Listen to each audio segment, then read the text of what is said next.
Le FC Barcelone, les amis, a besoin de se renforcer en défense centrale. Ils ont donc jeté leur dévolu au mercato 2020 sur Luis Felipe, le défenseur de la Lazio de Rome, qui impressionne vraiment tous les observateurs en Italie et en Europe, qui fait une grande saison avec son club qui lutte en ce moment pour le titre de champion de Serie A. On a un joueur, les amis, qui peut apporter un profil différent de ce que Piqué représente, de ce que Umtiti et l'anglais représentent aussi. On a une charnière centrale au Barça avec Piqué qui est très vieillissante, avec Umtiti qui est très critiqué, qui est souvent blessé, qui ne porte plus satisfaction, l'anglais qui fait de plus en plus d'erreurs par rapport à son arrivée, Todibo qui est encore jeune et qui va être prêté assez régulièrement avant de revenir au top niveau. Le Barça a donc besoin de se renforcer. Je vous présente donc aujourd'hui Luis Felipe. Si le FC Barcelone a choisi Luis Felipe pour son mercato et étoffer sa défense, ce n'est pas pour rien.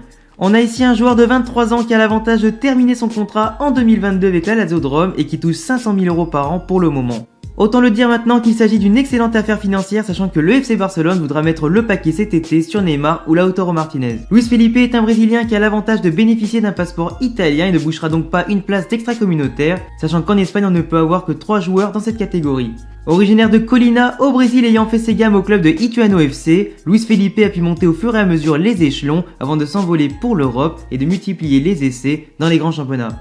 Après avoir essayé d'intégrer les équipes pro du PSV Eindhoven, de Manchester City ou encore Arsenal, il va finalement tenter sa chance du côté de l'Italie et de la Lazio, qui va se l'offrir quasi immédiatement. Détectant un excellent potentiel chez lui, il va cependant être prêté en Série B dans la foulée, du côté du FC Salernitana, avec lequel il va jouer 7 matchs dans la saison pour un but seulement dès son premier match. À son retour de prêt et même après avoir très peu joué en Série B, il restera finalement en équipe première avec la Lazio, avec laquelle il a déjà joué actuellement plus de 70 matchs pour 2 buts, dont un cette saison contre la Juventus. Doté d'un physique puissant avec son mètre 87, il a également la particularité de bien savoir jouer des 2 pieds et d'être très bien placé pour anticiper. Luis Felipe ne se laisse que rarement prendre à défaut et que ce soit dans les duels physiques ou aériens, il s'en sort quasiment toujours et proprement. Avec sa vitesse, il arrive à couper la trajectoire des attaquants les plus rapides et se replace bien en cas de souci. Ce n'est d'ailleurs pas pour rien que la Lazio de Rome n'a encaissé que 23 buts cette saison en Serie A en seulement 26 matchs, soit moins d'un but par match.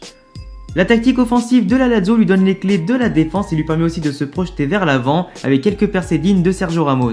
Il a parfaitement intégré les préceptes tactiques de son entraîneur et l'exigence de la Serie A, bien qu'il galérait à jouer en deuxième division brésilienne ou en Série B. L'expérience et le fait d'avoir côtoyé au quotidien de bons joueurs lui ont permis de prendre du galon et montrer son potentiel à toute l'Europe qui s'est renseignée à son sujet.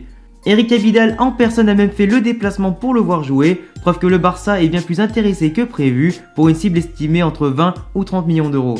Étant assez propre techniquement, nul doute qu'après quelques mois d'adaptation en Catalogne, il arrivera à se fondre parfaitement dans un collectif et une charnière centrale plus critiquée que jamais. Et voilà les gars, c'est tout pour cette vidéo, j'espère en tout cas qu'elle vous a plu, qu'elle vous a appris des choses sur Luis Felipe, la probable future recrue du FC Barcelone. Si c'était le cas, dites-le moi en commentaire, si c'est pas le cas, dites-le moi aussi. Si vous connaissez des choses, et bien écoutez, complétez tout ça en commentaire. Je vous laisse vous abonner, cocher la cloche et me laisser de gros pouces bleus si vous aimez mes vidéos et que vous en voulez davantage. Rejoignez-moi sur Insta et Twitter, à tous les liens en description. À bientôt les gars pour une prochaine vidéo. Ciao.